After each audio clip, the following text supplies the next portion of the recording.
Hello, my name is Hesedh Manase, and for my informative speech, my goal is to inform you guys on how to throw 3 different types of baseball pitches with efficiency. And by the end of this speech, I would hope that I was able to inform and give you guys as much details as possible on how to throw these different types of baseball pitches with control and with efficiency.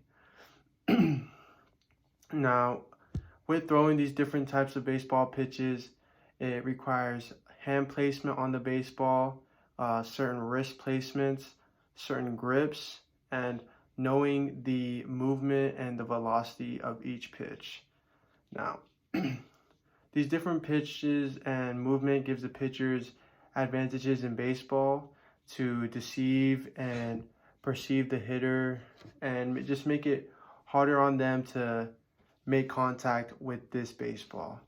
Now, I would like to show you 3 different ways on how to throw a baseball, and that would be a fastball, a curveball, and a changeup.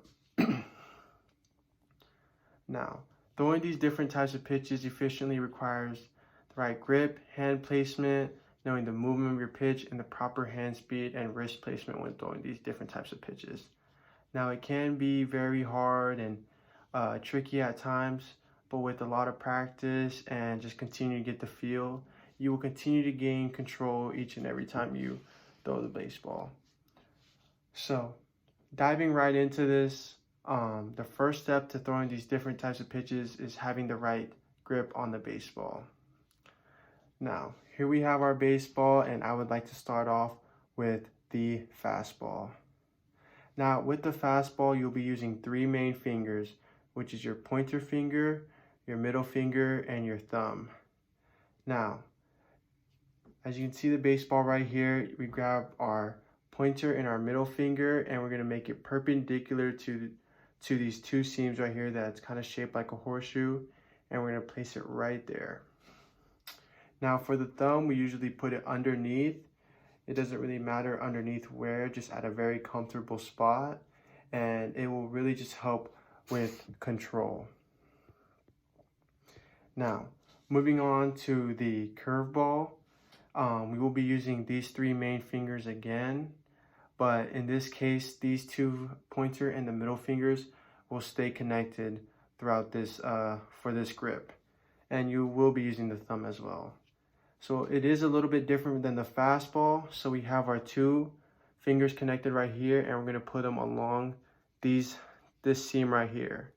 You kind of want to split the gap, make the gap of your fingers right on that seam. So it looks something like this. And the thumb goes right underneath. This is also for support in throwing this pitch with more control. Now, moving on to the changeup, this one is a little bit more tricky, and it requires all 5 of your fingers. But the 3 main fingers that you'll be using is your pointer, your middle, and your ring finger. Now, it's kind of similar to the fastball. As I said earlier, the fastball is like this, but we will now be moving these 2 fingers over slightly and adding this ring finger right here, making these 3 fingers perpendicular to these seams and to this horseshoe. Now, with these other 2 fingers, we want them to connect or just have them someplace comfortable underneath the baseball, and this is just for control. Now, these are the 3 different types of grips. Now we can move on to the movement of each pitch, which is pretty simple and pretty straightforward.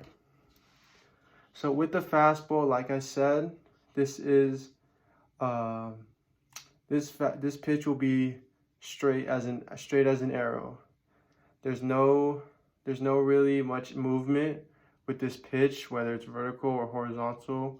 There's really no movement with the 4-seam fastball. It's straight and it's flat, and it's the easiest pitch to throw.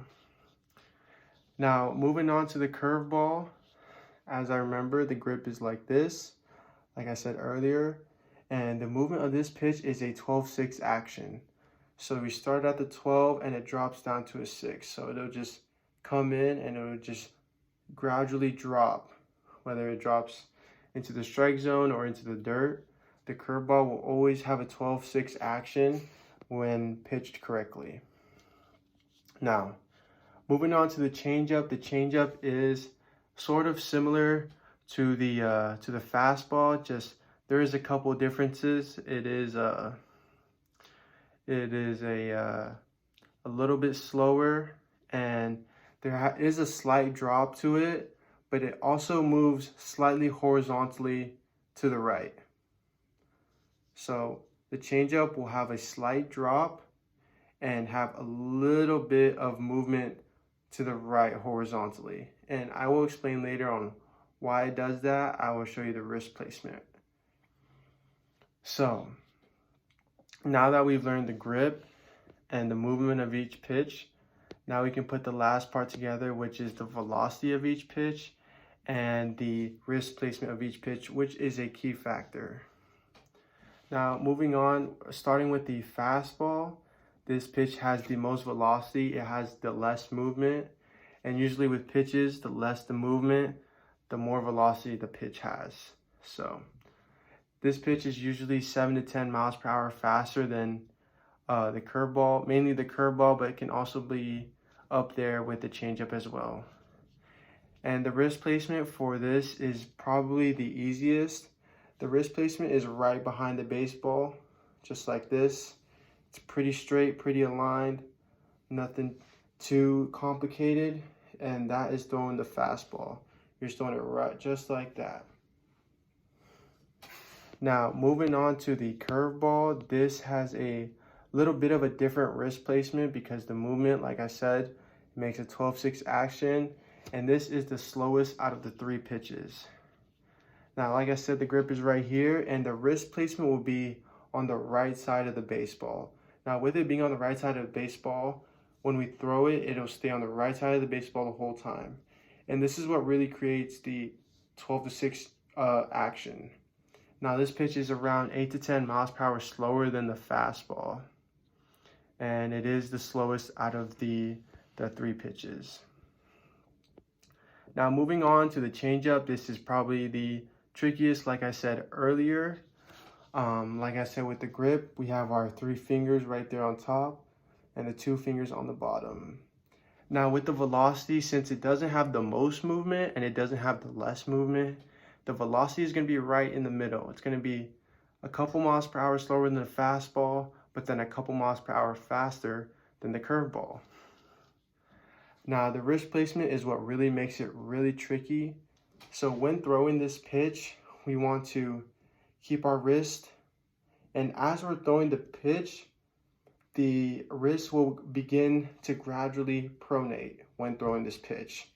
Now, as you can see, my wrist is pronating, meaning it's going to turn outwards, and the wrist is going to the left side of the baseball.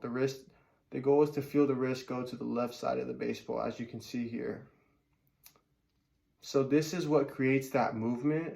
Like I said earlier, this is what creates that movement for the ball to go horizontally to the right just a little bit. So like I said, the wrist will begin right behind the baseball, and as we're throwing this pitch, it will gradually face outward and go to the left side of the baseball. And it is the trickiest. It will take some time to control. It's probably one of the harder pitches to control, but with a lot of effort and a lot of practice and a lot of feel, and just continue to do a lot of reps with it, you will continue to gain control and throw it with more efficiency. So now I've informed you on these 3 different types: the baseball or the fastball, the curveball, and the changeup. Now, these are the 3 main pitches that are thrown in baseball, and I hope I was able to inform you on how to throw these baseballs with 100% efficiency. And when starting off, I know it can be rough. I know you will be really wild with it, with no control or no confidence. But with practice, with continue to just throw the baseball, playing around with the grips, just continue to practice your wrist placement on all 3 pitches, you will continue to gain confidence and you will continue to gain control on these pitches. I hope I was able to inform you to throw these 3 different types of pitches with efficiency.